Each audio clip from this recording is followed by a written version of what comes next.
नमस्कार आप सभी को। आज की इस वीडियो में मैं बुढ़िया माई के कार्तिक स्नान की कहानी लेकर आई हूँ। एक बुढ़िया माई थी जो रोज़ चतुर्मास में पुष्कर स्नान किया करती थी। उसके एक बेटा और बहू थे। सास ने बहू को फलाहार बनाने को कहा तो बहू ने खाली टिफ़िन ही रख दिया। बेटा माँ को पहुँचाने के लिए पुष्कर गया। रास्ते में माँ से बोला, माँ फलाहार कर लो। जहाँ पानी मिला वहीं फलाहार करने बैठ गई तो भगवान की कृपा से खाली टिफ़िन फलों से भर गया। माँ ने फलाहार कर लिया। बेटा पुष्कर में माँ के रहने के लिए झोंपड़ी बनाकर घर वापस आ गया। रात्रि में श्रावण मास आया और बोला, बुढ़िया माई दरवाज़ा खोल।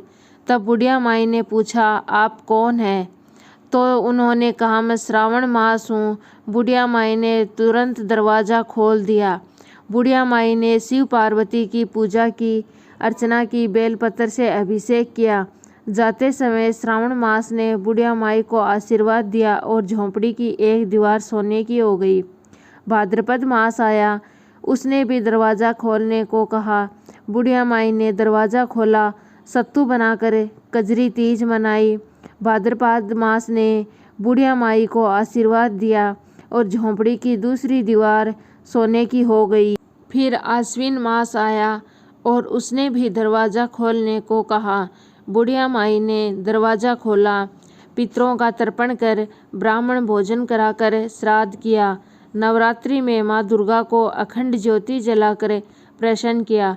सत्य की विजय दिवस के रूप में बुराई का अंत किया और खुशी में दशहरा मनाया। आश्विन मास ने जाते समय प्रसन्न होकर तीसरी दीवार भी बहुमूल्य रत्नों से जड़ दी और बुढ़िया माई को सदैव प्रसन्न रहने का आशीर्वाद दिया। इन सब के बाद कार्तिक का महीना आया, उसने भी दरवाज़ा खोलने को कहा। बुढ़िया माई ने दरवाज़ा खोला, अति प्रसन्न मन से कार्तिक स्नान किया, दीप दान कर दिवाली, गोवर्धन पूजा, भई दूज, गोपाष्टमी, आंवला नवमी मनाई। कार्तिक मास ने जाते समय आशीर्वाद दिया और झोंपड़ी के स्थान पर महल बन गया। बुढ़िया माई गरीबों की सेवा कर भजन कीर्तन में अपना समय व्यतीत करने लगी। बेटा माँ को लेने आया तो माँ और झोंपड़ी को पहचान नहीं सका तो पड़ोसियों से पूछा। उन्होंने बताया तो बेटा माँ के चरणों में गिरकर बोला, माँ घर चलो। सारे सामान के साथ घर ले आया। सासू माँ के ठाठ बाट देखकर बहू के मन में लालच आ गया और उसने अपनी माँ को भी पुष्कर छोड़कर आने को कहा तो उसका पति अपनी सास को भी पुष्कर छोड़ आया। परंतु बहू की माँ की धर्म कर्म में बिल्कुल भी रुचि नहीं थी। वह 4 समय भोजन करती और दिन भर सोती।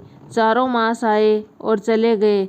जाते समय झोपड़ी गिर गई और बहू की माँ गधी की योनि में चली गई। क्योंकि औरत लक्ष्मी का रूप है और लक्ष्मी की तरह चंचल होना चाहिए। भगवान की पूजा और अतिथि का सम्मान और दान पुण्य करना चाहिए। बहू ने कहा, अब माँ को ले आओ। जब जवाई सास को लेने गया तो कहीं नहीं मिली। लोगों से पूछने पर लोगों ने बताया कि तेरी सास धर्म कर्म में रुचि नहीं रखती थी, खाती थी, सोती थी, जिससे वह गधी योनि में चली गई है। जवाई गधी योनि सास को बांधकर घर ले आया और उसकी पत्नी ने पूछा, मेरी माँ कहाँ है? तब पति ने कहा, तेरे लालच की वजह से तेरी माँ गधी योनि में आ गई है।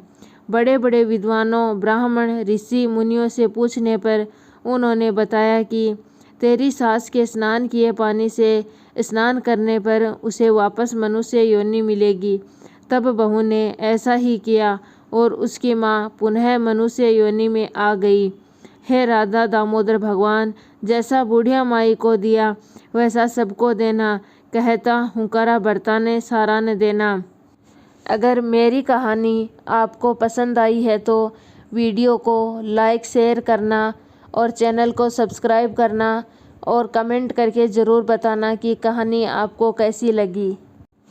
फिर आते हैं एक और अगली नई कहानी के साथ।